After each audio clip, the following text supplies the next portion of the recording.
Markus Mitteli treener, Kristo Männistu. Kuule, ma pean ikkagi kaamera ees ikkagi uuesti õnnitlema. Sa ise oled ka kõva vend, tegid seal UFN-il ikkagi finaali ja korraliku punkti. Kahju, et meid kohale ei kutsutud. Aga no ikkagi hästi tehtud, et sa treenerina võtsid veel selle vastu ja läksid ka ringi. Tegin selle ära, jah. See lükki on muidugi ammu ilma tehtud. Ma olen ise selle nii-öelda juba peast kustutanud, eks ole, et see ei ole nagu enam aktuaalne, aga aitäh.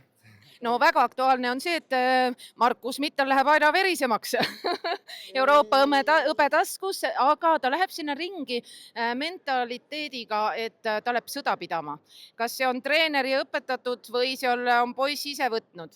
See on praegu pigem minu enda õpetatud, kuna viimased 2-3 matši on jäänud sellised passiivseks distantsi peale hoidmiseks, et Killermassiin on vaja käima panna. Jah, et see on jälle vaja tööle saada, et me esiteks ei ole nüüd, ma arvan, 2 aastat profimatši teinud, me oleme ainult amatööridele keskendunud, eks ole, saime oma hõbeda kätte ja nüüd tuleb profimatš kohe MMA Kinnastega ja ma tean, kui tugevad Markuse käed on, et meil ei ole siin mõtet nagu niisama passima jääda, et tuleb võtta natuke riski ja minna lihtsalt julgelt peale. No siin jagunes tänase sportlaste hulk, võib öelda julgelt, et pooleks. Ühed olid need, kellel seda ülbust ja showmehe käitumist jagub ja teised olid sellised väga viisakad ja siin Kristjan Ljahi vastane pidas ikka päris korraliku kõne ja ütles, et mina olen oma ema ja isa poeg ja ma tahan, et nad minu üle uhkust tunnevad, et ainult seal väljub see loom, mille nimi on puur või ring. Mis sina sellest asjast arvad?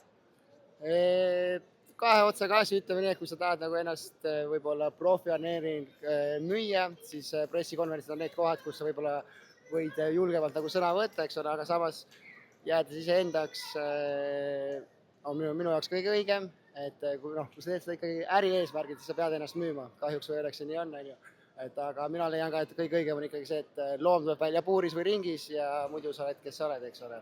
Kui sa muidu ei ole siuke, siis ei ole mõtet seda nagu maski ette panna ja nüüd ma olen niisugune hullult vihane ja nagu feikida seda. Kes homme Markus Mitteliga koos puuri sammuvad? Sinu kõrval on kes veel? Oleks pidanud olema Ringo, aga Ringo on Austraalias lõksus ja kutsusin Ott Remmeri.